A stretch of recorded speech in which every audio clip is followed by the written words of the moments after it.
ہے یا اس نے فلاں وقت میرے ساتھ یہ کیا تھا تو اب میں اس کے ساتھ یہ کر دوں.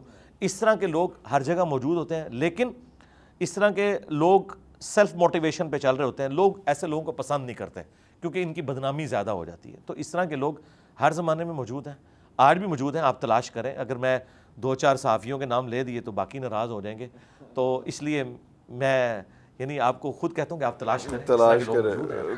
بالکل صحیح ہے. مرے ہوں کا ذکر میں کر سکتا ہوں کیونکہ اس پہ لوگوں کو صبر آ جاتا ہے. ہاں لیکن ہم لوگ آج کل تو دعاؤں پہ بہت زیادہ آ گئے نا کہ یہ ملک جو ہے یہ بچے گا, دعاؤں سے بچے گا. یہ جو کہانیاں ان کو کروا کے کہ ریالٹی سے اس کا کوئی تعلق نہیں ہے. ریالٹی یہ ہے کہ بھائی 10 دفعہ دروشی پڑھنے سے پیٹ نہیں بھرتا.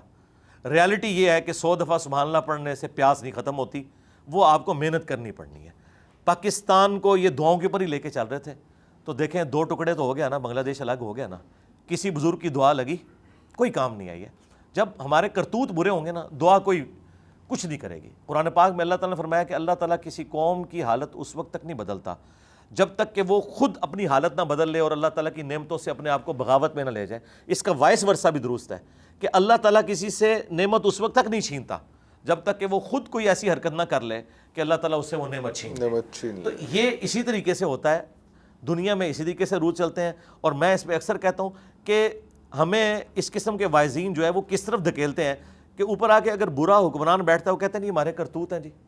بھائی قیامت دی نشانیاں نے جی, قیامت دی ساری نشانیاں پاکستان ہی پوریاں ہوئی ہیں. یورپ امریکہ تے کتنے چلا گیا, وہ تو اوپر چلا گیا. انہوں نے تو دنیا کو رہنے کے قابل بنا دیا ہے. ہم صرف مسلمان ملک ہیں, وہ اسلامی ملک بن گئے ہیں جہاں پہ دیکھیں احترام جان احترام مال یہ 2 چیزیں ہیں. اس کے بعد تو کوئی چیز نہیں ہے نا. یہ یورپ امریکہ میں ہے, دیکھ لیں دنیا سکون سے زندگی گزاری. یہاں سے بھی جس مولوی کو خطرہ ہوتا ہے ادھر ہی جاتا ہے, ادھر جا کے یہ کہتا ہے کہ یہود و نصارہ کے ملک میں آپ نہ جائیں, اور وہاں سے آئے ہوئے ڈالرز اور پاؤنڈز کھاتا ہے اور کہتا ہے یہود و نصارہ کے ملک میں, لیکن سیف بھی وہیں پہ فیل کرتا ہے اپنے آپ کو. جی ظاہر ہے. آپ دیکھیں گاندھی صاحب کیوں گئے ہیں, ہاں مجبوراً گئے ہیں نا. گاندھی صاحب کو جو یہاں سے نکلنا پڑا کسی ہندو کے ڈر کی وجہ سے نکلے ہیں, وہ کسی کرسچن کے ڈر کی وجہ سے نکلے ہیں, یہ سو کالڈ دینی پیشواؤں کے ڈر کی وجہ سے نکلے ہیں نا. اس زمانے میں کتنے علماء تھے جنہوں نے خودکش حملوں کے خلاف فتوے دیے ہیں, ایک ایک کر کے سب کو اڑا دیا گیا, تو ان کو نکلنا پڑا اس میں. لیکن دعا کا ایک امپیکٹ, ایک وہ چیز وہ تو ہے ہی. اگر ہم صرف دعا کا ہاں اس کو تھوڑا سا ڈیفائن کریں گے. ہاں دعا تو مومن کا ہتھیار ہے, اس میں کوئی شک نہیں ہے. دعا کی ترغیب اس لیے دلائی گئی ہے کہ آپ اپنے اسباب پورے رکھیں. ہاں اس کے بعد آپ مسبب الاسباب سے بے نیاز نہ کریں اپنے آپ کو. ہاں یہ دونوں چیزیں ہیں, جیسے علم اور عمل دونوں چیزیں ہیں, امر بالمعروف و نہی عن المنکر دونوں چیزیں ہیں. دین اور دنیا, فی الدنیا حسنہ بھی ہے و فی الآخرۃ حسنہ. اسی طریقے سے یہاں پر بھی اسباب بھی اختیار کرنے ہیں اور مسبب الاسباب پہ بھی نظر رکھنی ہے دعا کے ذریعے.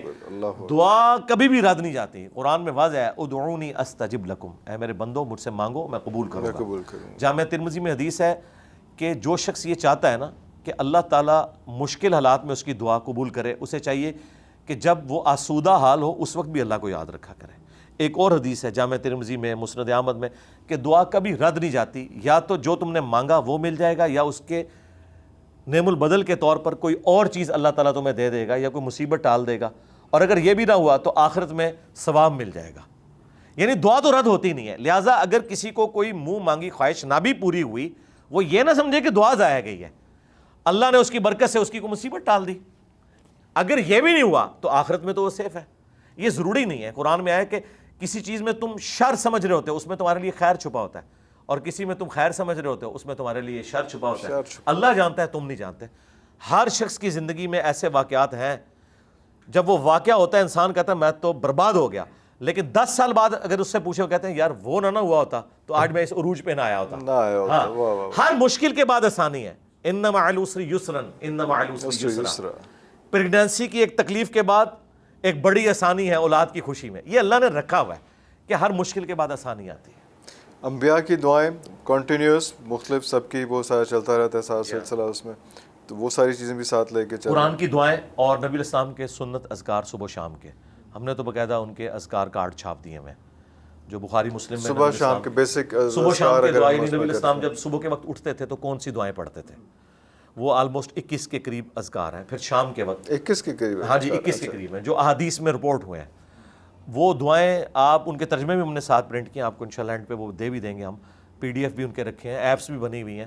ایک ایک دعا اتنی پرفیکٹ ہے کہ میں آپ کو ایک مثال دیتا ہوں. ایک دعا المستدرک للحاکم میں ہے. سیدہ فاطمہ سلام اللہ علیہا نبی الاسلام کی لاڈلی ترین بیٹی اور خاتون جنت, نبی الاسلام نے کہا اے فاطمہ میری بیٹی تو مجھ سے گفٹ کیوں نہیں لے لیتی. آپ لاڈ کا انداز دیکھیں. اور ایک باپ جو امام الانبیاء ہے وہ اس بیٹی کو دے رہا ہے جو جنت کی عورتوں کی سردار ہے, اور اس کو کہہ رہا ہے کہ میں تمہیں ایک ایسا گفٹ دینے لگوں, یہ لے لو مجھ سے اپنے باپ سے, کہ صبح اور شام ایک دفعہ یہ دعا مانگا کرو, یا حیو یا قیوم برحمتک استغیث, اے خود سے زندہ ہر چیز کو تھامنے والے میں تیری رحمت کے ساتھ تیری مدد کا سوال کرتا ہوں. اصلح لی شأنی کلہ, میرے تمام کاموں کو تو سنوار دے.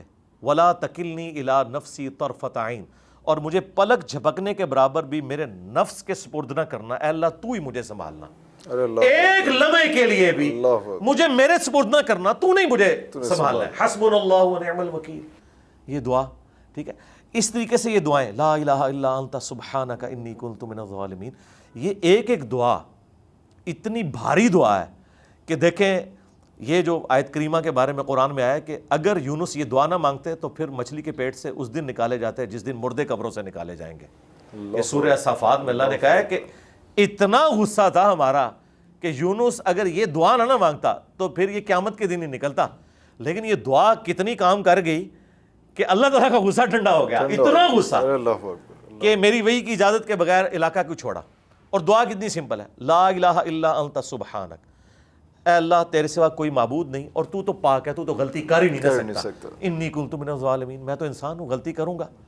اب یہ انہوں نے اپنی کمزوری مان لی. اللہ کو یہ پسند ہے کہ آپ اس کے سامنے اپنی کمزوری مانیں. یہی شیطان اور آدم میں فرق ہے. شیطان نے اپنی غلطی کی جسٹیفیکیشن دی تھی, اللہ نے کہا مردود. آدم نے کیا کہا تھا, ربنا ظلمنا انفسنا. لہٰذا آدمی وہ ہے جس کی نسبت آدم کے ساتھ, آدم کے ساتھ. ارے اللہ, اور آدم یہ ہے کہ اپنی غلطی کی جسٹیفیکیشن نہیں دیتا, وہ کہتا ہے آئی ایم سوری, بس اللہ تعالیٰ کہتا ہے ٹھیک ہے معاف کر دو.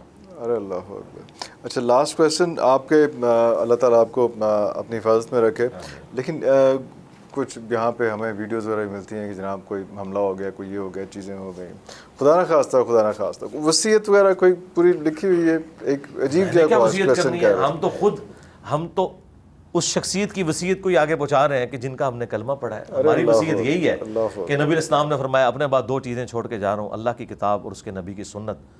اور نبی الاسلام نے فرمایا کہ میرے بعد قرآن کو پکڑ لینا اور میرے اہل بیت کے ساتھ اس نے سلوک کرنا. یہی وہ وصیت ہے جو نبی الاسلام نے ہمیں کی تھی, اور ہم یہی وصیت آگے بھی کر رہے ہیں. ہم کیا لوگوں کو سکھا رہے ہیں, قرآن و سنت سکھا رہے ہیں, اہل بیت کی محبت سکھا رہے ہیں, ان کا ادب سکھا رہے ہیں, صحابہ کرام سے عقیدت سکھا رہے ہیں, اور یہی ہم آگے بھی وصیت کریں گے لوگوں کو. سر بہت شکریہ آپ کا ٹائم. Thank you.